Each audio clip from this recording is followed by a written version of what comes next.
Bonjour chers abonnés, on se retrouve aujourd'hui pour discuter d'un sujet un peu spécial, un peu particulier. Donc c'est tout ce qui a trait aux mémoires transgénérationnelles. Donc c'est un sujet sur lequel j'ai eu pas mal de remontées, de synchronicité, c'est-à-dire que des personnes parlaient régulièrement de ce sujet pendant une période donnée. Et donc de fait, j'ai décidé de commencer à travailler sur le sujet. Le truc, c'est que c'est un sujet qui est tellement vaste, qui comprend beaucoup d'aspects, beaucoup de particularités, et forcément, on n'est pas toujours à même de savoir dans quelle direction on va. Et quand j'ai commencé à plonger là-dedans, dans les livres de Grabovoi, etc., tout ça, dans les séquences numériques, j'ai trouvé énormément de choses. Je m'attendais pas à trouver autant de trucs. Et forcément, ça fait appel à des ressources vraiment très très spécifiques.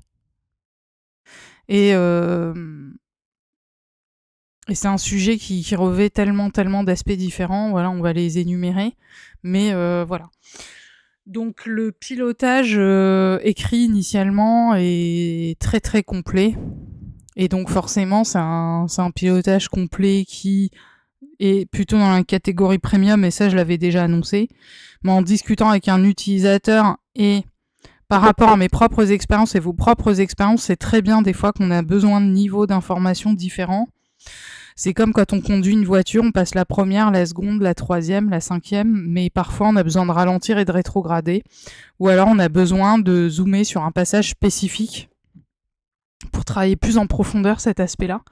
Donc pour les pilotages autour de la thématique des mémoires transgénérationnelles, on va avoir 3 niveaux de pilotage différents. On va revenir là-dessus après. Mais en premier lieu, on va définir ce que sont les problématiques, les challenges qui peuvent tourner autour du transgénérationnel. On parle d'impact transgénérationnel lorsqu'une expérience, un événement ou un mode de vie influence non seulement la personne qui le vit, mais aussi ses descendants, parfois même sur plusieurs générations, et ces transmissions peuvent être psychologiques, sociales, culturelles, biologiques, donc épigénétiques, et donc voici les principales situations qui peuvent marquer une lignée. Premièrement, on va avoir les événements traumatiques, donc tout ce qui est guerre, violence, persécution, exil forcé, déportation, massacre, attentat. Donc on a prouvé scientifiquement que les descendants de personnes qui avaient été en camp de concentration souffraient toujours de stress post-traumatique parce que les arrière-grands-parents à un moment donné ont influé sur leur épigénétique pour s'adapter à la situation d'hypervigilance, etc. Et donc ça se transmet aux descendants. Et pas que, je vous avais parlé de l'étude sur les petits animaux autour de Chicago qui, en 2-3 générations, avaient changé la longueur de leurs dents, la finesse de leur ouïe, etc. pour s'adapter au nouvel environnement, beaucoup plus urbain, beaucoup plus bruyant, au changement de nourriture, etc., etc. Enfin voilà. On a tout ce qui est violence intrafamiliale, abus, inceste, coups, maltraitance verbale ou physique. Ça peut être aussi des catastrophes comme des famines, des accidents collectifs ou des catastrophes naturelles qui ont généré des situations de très grand danger, très grande précarité. Les effets vont être que ça va transmettre des peurs diffuses, des comportements de survie, des comportements d'hypervigilance ou de culpabilité. Voilà, donc tout ça on l'hérite en fait génétiquement.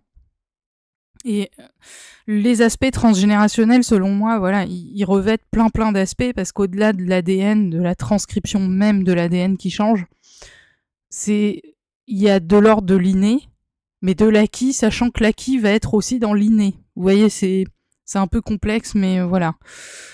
On va avoir en second lieu tout ce qui est perte et deuil non résolu, des décès prématurés, des enfants, parents jeunes, des deuils non faits ou interdits, par exemple à un enfant qui est mort-né mais qu'on ne va pas nommer. Donc c'est important de nommer nos enfants, même ceux qui sont partis. Voilà, on va avoir des suicides ou des disparitions. Dans des lignées, c'est des choses qui vont se répercuter ensuite sur sur d'autres membres de la famille, voilà, et c'est là où c'est très très complexe. Donc dans ces aspects-là, voilà, on va avoir des loyautés invisibles, on va reproduire des schémas, même âge de décès par exemple, on va porter un poids inconscient, etc. Et on a l'affaire de Grégory Villemain par exemple, qui s'est retrouvé à avoir le grand frère de son grand-père, qui est mort exactement au même âge que lui. C'est une situation très complexe. Mais quand on regarde l'histoire familiale, on se rend compte qu'il y a beaucoup de répétitions, beaucoup de problèmes, beaucoup de non-dits ou dits, etc. Et justement, en parlant des non-dits, en troisième lieu, on va avoir les secrets familiaux. Et les secrets familiaux, par exemple, on va avoir des enfants qui sont cachés dont on ne va pas parler. Des adoptions qui ne vont pas être révélées, c'est-à-dire qu'on ment aux enfants, on leur fait croire qu'ils sont nos enfants, alors qu'en fait ils ne le sont pas du tout, mais ça se passait surtout à une certaine époque. Aujourd'hui c'est beaucoup mieux encadré, on a des professionnels qui encadrent les adoptions, mais à une époque on mentait en fait, on dissimulait, voilà, bon, on a encore des naissances qui se font, voilà, où le père biologique est un autre, ça peut, voilà, arriver, bon pour la mère c'est un peu plus compliqué de remettre en question l'identité de la mère, mais quand il s'agit du père biologique qui est inconnu, par exemple, parce qu'il y a eu un adultère ou parce que pour X raisons, on peut pas savoir, notamment pendant la guerre, on a eu beaucoup de cas de papas qui se sont retrouvés séparés des mères pour X raisons, soit parce qu'ils sont morts à la guerre, soit parce qu'ils étaient là temporairement, et avant, il n'y avait pas Facebook pour se retrouver, etc. C'était pas aussi simple. Voilà. On va avoir des faillites aussi, par exemple, si un membre de la famille a fait faillite à un moment donné, ou s'il y a eu des crimes ou des comportements jugés honteux, on va pas en parler. Et le fait de pas en parler, ça vient aggraver les choses parce que ça va créer des symptômes inexpliqués, des maladies psychosomatiques, des sentiments d'exclusion, de vide. Enfin voilà, la personne ressent qu'il y a quelque chose qui va pas, mais elle sait pas comment le nommer, et comme on lui dit rien, voilà. Donc moi j'avais eu le cas sur Europe 1 d'une dame qui avait des problèmes de santé, qui a fait des séances d'hypnose pour régler ses problèmes de santé. Grâce à ces séances d'hypnose, elle a compris que elle a appris que le père qui l'a élevé c'était pas son père biologique, et que elle a réussi à remonter en arrière et trouver qui était son vrai père, etc. À partir du moment où elle a connu la vérité, juste connu la vérité, elle a complètement guéri. Voilà.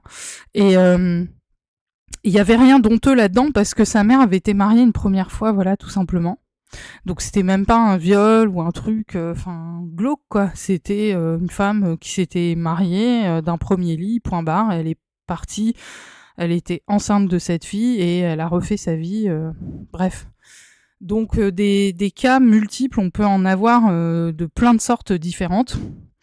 Et l'effet de cette exclusion, voilà, on a le cas de Johnny Hallyday par exemple, qui a été abandonné par son papa puis sa maman. Il a quand même été élevé au sein de la famille, mais il y a eu quand même des répercussions dans son comportement, parce qu'en fin de compte il s'est pas vraiment occupé de ses enfants biologiques jusqu'à aller les déshériter, et finalement il a réparé ses blessures en adoptant des filles, parce que lui aussi quelque part, enfin vous voyez, c'est complexe. Et là où il divorçait constamment, il était constamment abandonné, c'est-à-dire toute sa vie, il a été poursuivi par l'abandon de ses femmes successives, jusqu'à la dernière qui est restée bon gré malgré ce qu'il lui faisait subir, et qui est restée jusqu'au bout, et qui certainement a comblé un certain nombre des carences qu'il n'arrivait pas à combler par lui-même, mais voilà, ça c'est encore un autre sujet, et voilà. Donc en quatrième lieu, on va avoir des situations de honte ou d'exclusion sociale, par exemple, à savoir la stigmatisation sociale, raciale, religieuse, économique, voilà, qui va se transporter sur des siècles et des siècles. Voilà. Donc si on appartient à une minorité discriminée, par exemple, ou si on a des aïeux qui ont vécu dans la pauvreté extrême, qui ont subi des humiliations publiques, les effets seront tout ce qui est auto-sabotage, sentiment d'infériorité, peur de se montrer, etc., etc. Et des fois, on peut avoir les deux. On peut avoir des ancêtres éminemment puissants et dominateurs, et de l'autre côté, des ancêtres aussi qui ont dû va la mettre un petit peu en veilleuse parce que voilà. Et je pense que les guerres sont énormément venues rajouter à cela, parce que quand on a des grands-parents qui sont morts pendant la guerre, ou des suites de leurs blessures par rapport à la guerre, parce que là on parle d'un destin collectif, hein. Quand on parle guerre mondiale, ça concerne tout le monde, et quand on parle de la guerre de 14-18 ou 39-45, ça concerne aussi tous les pays qui étaient colonisés, et donc les personnes qui venaient des pays colonisés ont aussi combattu pour la France, par exemple. Donc il y a un partage d'un destin collectif à ce niveau-là. Ok, voilà. Donc les maladies handicap, 5e, maladies chroniques lourdes, tuberculose, cancer, sida, handicap caché ou vécu comme honteux, par exemple stérilité, fausse couche répétée. Donc culpabilité, interdit lié au corps ou à la sexualité, et donc voilà, des mères qui déclenchent par exemple un cancer du sein, et la fille exactement au même âge déclenche le même cancer du sein. Ça, c'est un cas très connu, enfin en psychogénéalogie en tout cas, on en parle. Et sans parler des maladies héréditaires, quand il y a des antécédents familiaux, voilà, quand vous allez voir votre médecin, que vous avez un problème, le premier truc qu'il vous demande, c'est est-ce que vous avez des antécédents, est-ce qu'il s'est passé quelque chose de tout ça. Moi, j'ai eu le cas dernièrement pour un problème qui est survenu à cause des Covid à répétition, et effectivement, un problème qui était en lien avec une tante à moi qui est décédée très très jeune de ce problème, et donc forcément, ça rend peut-être la question plus claire si on veut approfondir le sujet. Voilà. Alors, les problèmes liés à l'argent et au patrimoine, par exemple, alors ça, c'est un vaste sujet parce que ça concerne plein de monde. Hein. Ça concerne plein de monde. Donc, des familles qui ont été ruinées financièrement, des terres qui ont été perdues ou des faillites, des héritages injustes ou des spoliations. Donc voilà, pendant la guerre, on a spolié plein de familles, on leur a volé de l'argent, des diamants, des bijoux, des œuvres d'art, etc. Tout ça. Mais c'est le cas aussi à Gaza aujourd'hui, hein. Enfin voilà. Et les héritages injustes, ça on en parle suffisamment pour le voir dans les médias à longueur de temps, voir à quel point ça fait des dégâts, mais surtout sur le plan émotionnel, parce que c'est pas tant le matériel en fait qui pose vraiment question, parce qu'on vient tous au monde à poil, hein, quelque part, on sort du ventre de notre mère, on est tout nu. Je pense que dans cette dimension-là, c'est une question d'amour, et c'est une question de quantifier, d'inclure ou d'exclure dans sa sphère d'amour. Parce que finalement, l'argent, c'est une énergie, et c'est une énergie d'amour aussi. C'est un des langages de l'amour quand on fait des cadeaux, quand on fait des choses, etc. Et quelque part, quand dans une fratrie, les gens se sentent lésés, c'est parce qu'il y a une exclusion de la sphère d'amour qui se fait. Et je pense que la blessure, elle est plus émotionnelle que matérielle en vrai. Voilà. Parce que des blessures matérielles, on en a eu tout le temps, on en aura... plus trop maintenant grâce à Grabovoy, parce qu'on va tous devenir riches, on va tous partager les richesses de manière équitable, mais grosso modo, voilà ce qu'il en est. 7e, on va avoir les ruptures dans la filiation et dans la transmission, des abandons, des placements en orphelinat, des enfants oubliés. Donc forcément, les périodes de guerre, ça se multiplie, hein, ces phénomènes-là, voilà. Des migrations forcées ou volontaires, des exils avec perte de la culture, de la langue, voilà. Des coupures avec les traditions, les lignées, donc reniement d'une origine, ou des gens à qui on ne dit pas la vérité, encore une fois, voilà. Donc quand les parents continuent de transmettre la culture ou les cultures qu'ils ont, ça va. Mais si on enlève ça, ça peut être très très douloureux. Voilà. Donc les effets, ça va être un sentiment de déracinement, une quête d'identité. Ça va être le cas pour les enfants qui ont été adoptés, qui viennent d'un pays, et puis voilà, ils vont rechercher la culture de leur pays, etc. Donc sentiment d'isolement, etc., etc. Mais après, pas forcément, on peut être tout à fait à l'aise. Moi, j'ai une double culture, par exemple, je suis parfaitement à l'aise avec cette double culture, et je me sens pleinement française, même si mes parents ont une double culture, et là je vais être embêtée, c'est quand on vient forcément me rappeler que je suis autre chose que française, par exemple. Bon, ça m'emmerde parce que je suis née en France, j'ai fait toute ma scolarité en France, même la musique que j'ai appris à vous pondre vient de là. Quoique dans ma famille, il y a des musiciens, il y a même un membre de ma famille qui est docteur en musicologie, donc c'est véritablement le métier de faire de la musique. Donc il y a quand même un brin d'ADN qui est très porté là-dessus. Mon père était trompettiste dans une fanfare très connue de notre région. même si voilà, il a pas étudié la musique, il avait déjà l'oreille musicale, des aptitudes, voilà, tout ça. Donc forcément, voilà, il y a des capacités qui se transmettent.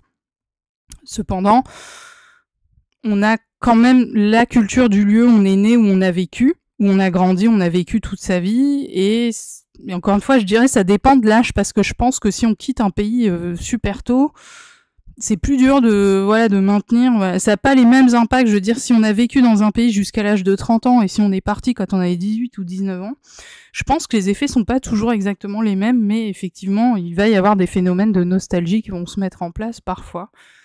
Pour certains, c'est le cas, pour d'autres, non. Enfin, voilà.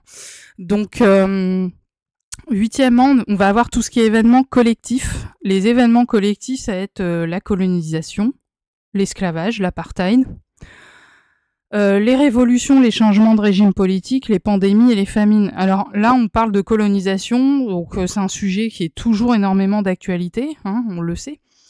Mais l'esclavage, par exemple, on va forcément penser que ça concerne des peuples d'Afrique de l'Ouest et on va forcément penser Caraïbes ou voilà, et pas forcément, parce que le truc c'est qu'on a aussi déporté des gens d'Angleterre et d'Europe et de France pour aller sur les îles des Caraïbes qui étaient esclavagisées également. Donc l'esclavage, en fait, c'est encore une fois un destin collectif, mais un destin collectif en lien avec des personnes qui se trouvaient démunies à un moment donné et qu'on pouvait enlever en toute impunité.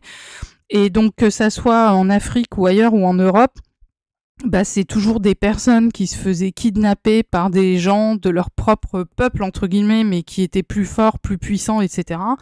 et qui les revendaient dans le cadre de ce trafic humain. Et voilà. Et ça, ça concerne plein de gens, parce que des gens d'Europe aussi ont été déportés vers le monde arabe à une certaine époque, à l'époque de Charlemagne. Ils étaient échangés contre de l'or, en plus d'être émasculés, etc., etc. Voilà, donc ces mémoires-là, elles sont là, bon gré mal gré. Voilà, on a les pandémies et les famines aussi. Bon, nous, une pandémie, on en a vécu une récemment. Mais bon, cette mémoire collective-là va venir contribuer au traumatisme qui va être inscrit aussi dans les descendants. On est tous porteurs de ces mémoires-là, et c'est pas facile, mais ça concerne un peu tout le monde, je pense, et il faut accepter que c'est pas unilatéral, en fait. Ça s'est passé partout. Et ça s'est passé en Angleterre. Voilà, on a pris des gens pauvres, on les a déportés aussi en Jamaïque pour travailler comme tout le monde dans les champs, etc., etc. Voilà.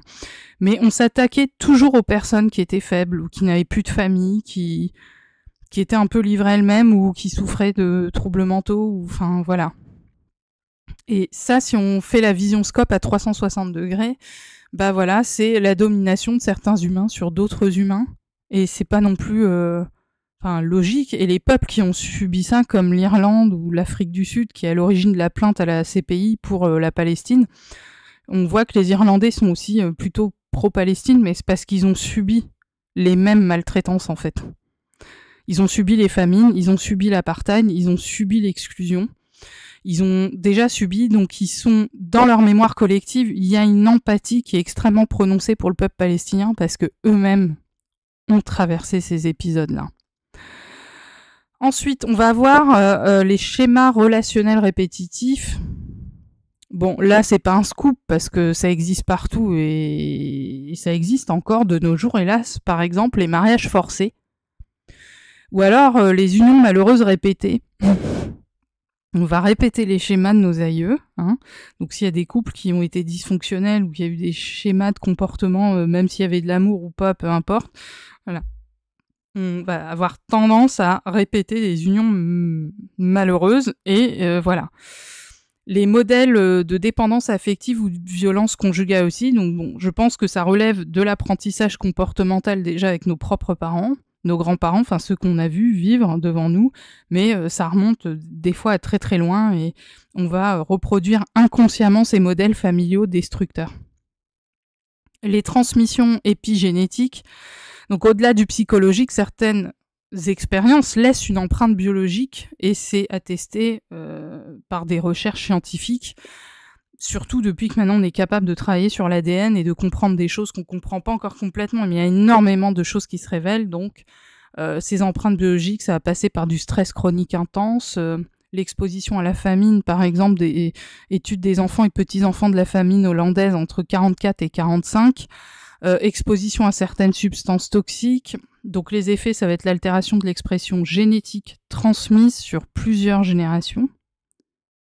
Donc pour faire simple, tout ce qui n'a pas pu être dit, reconnu ou symbolisé a plus de chances de se répéter ou de s'inscrire dans les générations suivantes. Et les descendants portent parfois inconsciemment ce qui a été tu, caché ou vécu comme insupportable par leurs ancêtres.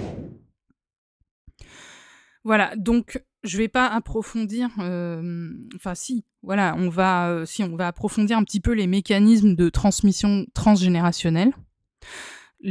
Tout ce qui est psychologique et inconscient, les loyautés invisibles, par exemple, un descendant peut se sentir obligé de réparer ou de répéter un destin familial, par exemple échoué là où un ancêtre a échoué. On va avoir les processus d'identification qui vont faire qu'un enfant peut s'identifier à un ancêtre mort trop tôt ou porter son prénom reproduisant ses douleurs, etc., etc. Les silences et les non-dits. Alors ça, c'est terrible, c'est le pire, je crois, parce qu'encore, quand on nomme les choses, ça va, hein. On avance. Mais quand on nomme pas les choses, alors là, c'est cata. Donc, ce qui n'a pas été dit se transmet sous forme de malaise, d'angoisse diffuse, de symptômes psychosomatiques et autres. Je vous ai expliqué la dame sur Europe 1 qui avait dit qu'avec une hypnose, elle avait guéri. Tout simplement, ça lui a permis de découvrir une vérité qui était essentielle sur son histoire. Ensuite, on a tout ce qui est mécanisme de transmission transgénérationnelle, culturel et éducatif. Donc, on va avoir des normes familiales.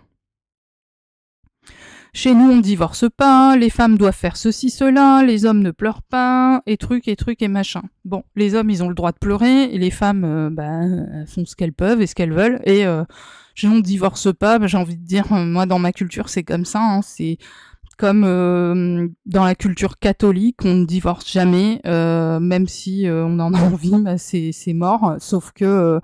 Maintenant, on est dans une ère où il y a énormément de couples qui n'ont rien à faire ensemble, qui vont devoir de toute façon se séparer pour laisser place aux couples véritables tels que Dieu les a souhaités dans son univers. Voilà. On a les croyances et les superstitions qui encadrent les comportements et se répètent de génération en génération.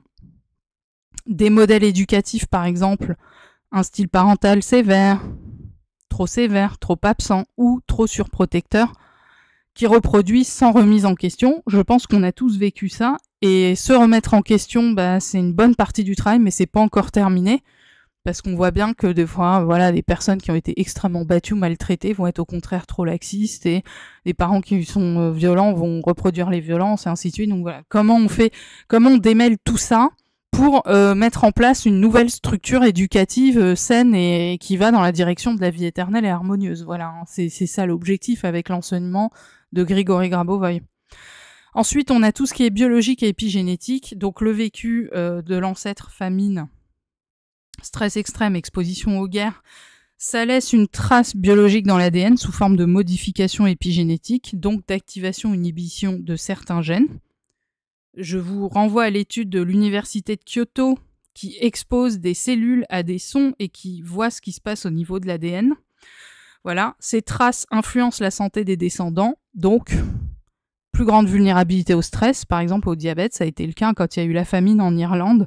Les enfants qui étaient dans les ventres des mamans, qui étaient affamés, sont tous devenus diabétiques ou presque, enfin voilà. Diabète, ça peut être la dépression, ça peut être plein de choses comme ça. Donc évidemment, il y a plein d'outils pour libérer ces héritages. Il y a des travaux généalogiques et psychogénéalogiques qui peuvent être faits, donc en construisant des génosociogrammes, arbres généalogiques, où on va noter les dates de naissance, de décès, de maladies, de métiers, des événements marquants, exil, faillite, guerre, etc. Et on va identifier les répétitions, même âge, de décès, divorce, prénom répété, etc.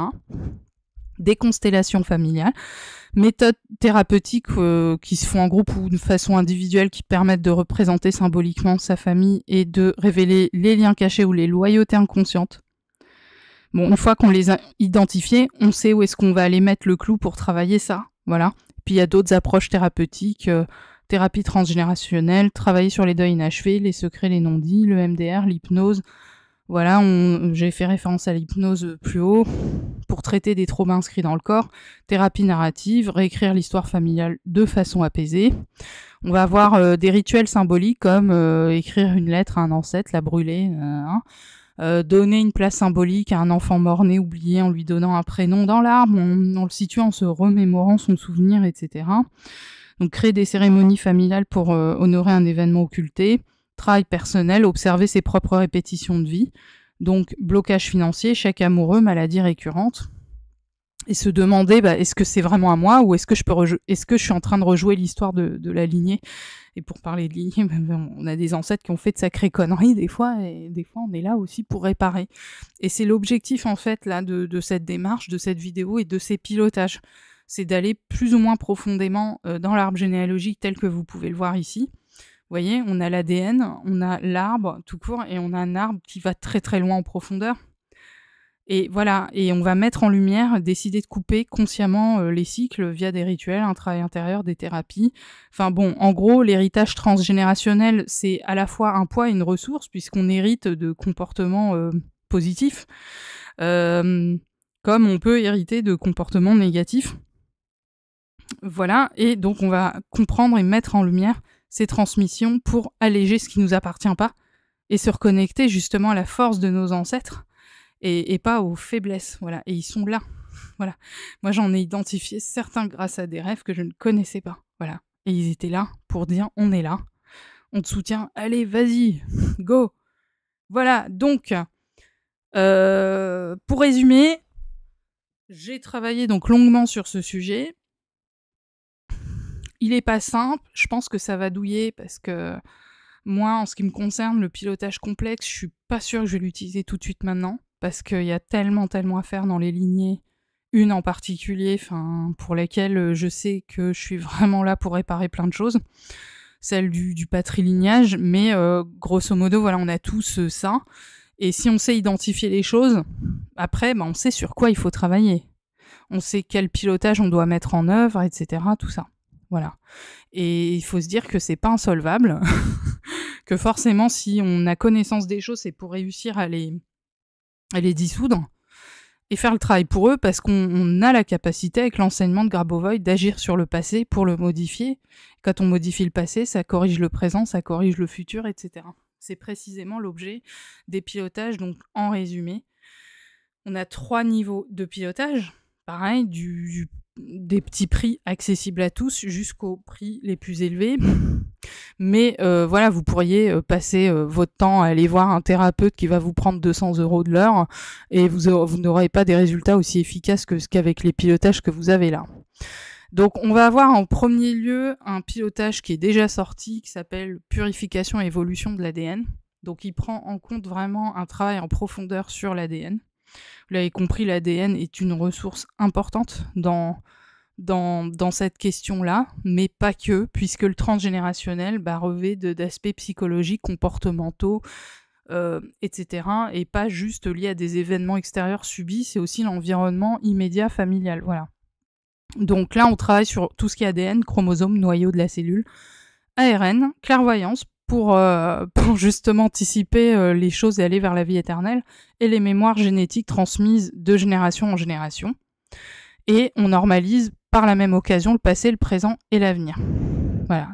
Donc sur cette base-là, le pilotage suivant, qui sort aujourd'hui, purification des mémoires transgénérationnelles, on comprend tout ce qu'on a vu, ADN, chromosome, cellules, ARN, mémoire génétique, passé, présent, avenir, etc. Et là, on passe à une étape intermédiaire, donc on passe la seconde et la troisième, on va dire. Et on va travailler en profondeur sur tout ce qui est famille, clan, éducation, comportement, les non-dits, notamment aussi pour les mettre en lumière aussi ce qui a été caché. Tout ce qui est langage, dans le sens où on transmet de génération en génération un langage, des choses, mais que c'est aussi à travers le langage qu'on se transmet des informations sur la famille. Et quand on ne parle pas, c'est compliqué. Et quand on parle, ça débloque les situations, voilà. Donc on a tout ce qui est tradition, normes sociales et familiales, les parallélismes hérités de nos ancêtres communs, les atavismes, donc voilà. J'ai recherché un juste milieu pour réduire la sauce du pilotage qui était hyper complet et complexe, pour aller vers quelque chose de polyvalent, d'utile pour tous. Et pour ceux qui veulent vraiment, vraiment approfondir, on rajoute en plus de tout ça, tout ce qui est de l'ordre de l'inné, de l'acquis, tous les aspects sociaux en lien avec ces questions, parce qu'évidemment, l'aspect social est important dans les influences, dans les comportements qu'on va mettre en place, etc. Des fois, on va adapter ces comportements en fonction de la société dans laquelle on vit. On va traiter tous les aspects biologiques, tous les aspects génétiques, tous les aspects psychogénétiques, les névroses, leurs causes, les régulations normatives des comportements, les inconscients collectifs et sociaux, les origines des capacités, le tropisme, le contrôle social, la dynamique de groupe, la formation des groupes, etc., les désirs impulsifs, les attitudes ethniques, la cohésion de groupe. Ah oui, dans le précédent, il y avait aussi attitude ethnique. Voilà. Les lois bioénergétiques, les mécanismes génétiques, les méthodes généalogiques, les archétypes, les souffrances, les ordres paternels, et les communautés fraternelles, ça remonte vraiment tellement loin, ça remonte à une époque où au début les fils tuaient leur père pour prendre leur place dans les hordes, enfin, bref, voilà, et où petit à petit on a commencé à instaurer ce qu'on appelle les communautés fraternelles, on est plutôt rentré dans l'entraide, dans la bienveillance et l'entraide, voilà. Etc., etc. Voilà. Donc 3 niveaux de pilotage différents. Et là, disons qu'on est sur la 5e ou 6e vitesse ou plus, si vous êtes sur une voiture de sport. Les pilotages complets, moi, des fois, je fais des pilotages, mais j'ai besoin de créer des pilotages de plus en plus complets pour progresser. C'est le cas pour le business, par exemple. Il y a plusieurs phases intermédiaires, cash flow, business, vie professionnelle, et après, il y a e-business qui est encore plus complet et pour lequel j'ai obtenu encore plus de résultats, mais ça m'empêche pas de retourner sur des points de détail. Par exemple, hormones, on le retrouve dans plein de pilotages différents parce que ça influence pas mal de questions en lien avec le physique. Et voilà, mais voilà, j'ai dû recréer à un moment donné un pilotage où il y a juste les hormones, toutes les hormones humaines, pour réguler les hormones humaines, pour vraiment s'attacher à ce point de détail-là, tout en travaillant les autres en parallèle. Donc voilà, il n'y a pas de bonne ou de mauvaise réponse. J'ai envie de vous dire, c'est comme un bébé, ouais, on va pas lui donner des steaks frites tout de suite, il va d'abord manger de la purée de légumes, et puis petit à petit, on va introduire du poisson gras, d'autres trucs. Et bah là, c'est un petit peu pareil, en fait, on a besoin, des fois, de faire des gros repas de fête. Mais après, à partir du 1er janvier, on va prendre de bonnes résolutions et on va boire des bouillons, des soupes et tout pour essayer de détoxifier un petit peu. Et quand les pilotages sont extrêmement denses en informations, des fois c'est très dur d'accuser le coup.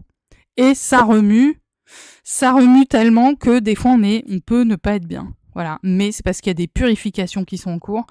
C'est pareil pour tous les pilotages qui sont en rapport avec des désordres digestifs, par exemple, bah voilà, on est en train de libérer des toxines, des trucs, et c'est normal que ça secoue. Comme Orangina, ça secoue parce qu'on libère plein de trucs, et une fois que c'est libéré, après on est tranquille. C'est pour ça qu'il faut pas lâcher le contrôle, et c'est ce que Evgenia explique, quand on est en train de contrôler, si on a mal à la tête, on va se dire « Ah, j'en ai marre, j'ai envie d'aller me coucher ».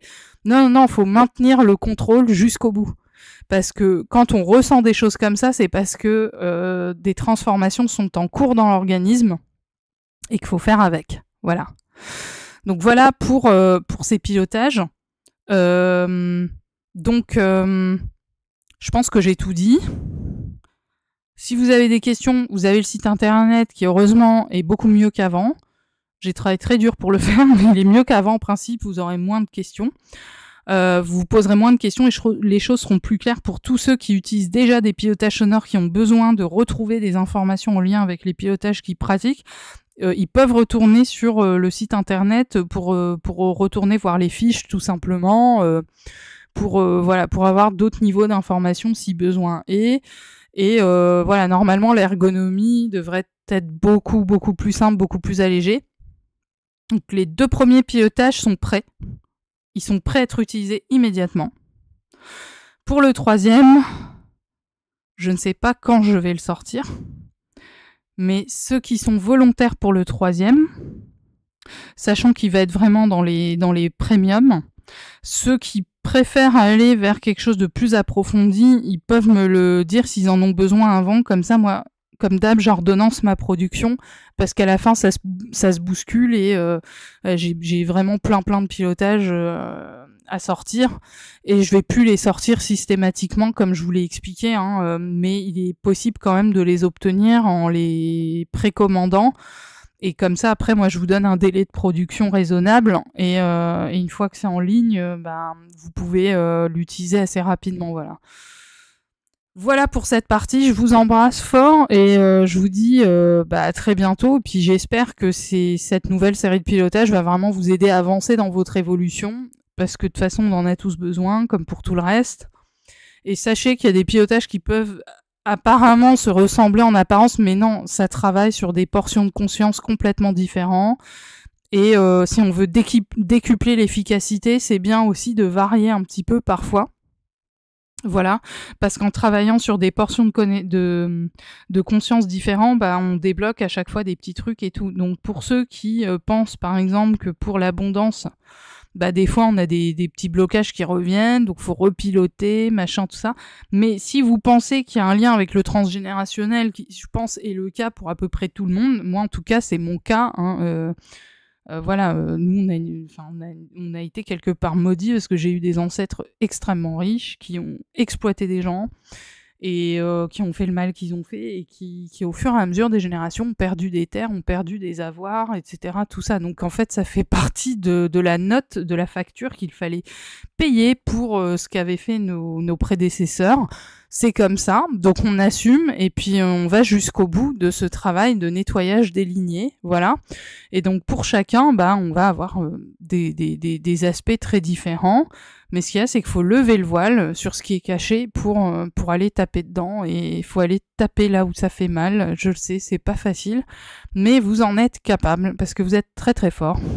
Vous êtes très créatif. Et même dans l'usage des pilotages sonores qui sont censés rendre le truc plus simple, plus facile à utiliser au quotidien, on a des personnes qui sont tellement créatives et inventives qu'elles osent utiliser les choses dans des situations où moi j'y aurais pas forcément pensé, vous voyez, donc c'est génial parce que ça nourrit le travail de tout le monde tout simplement.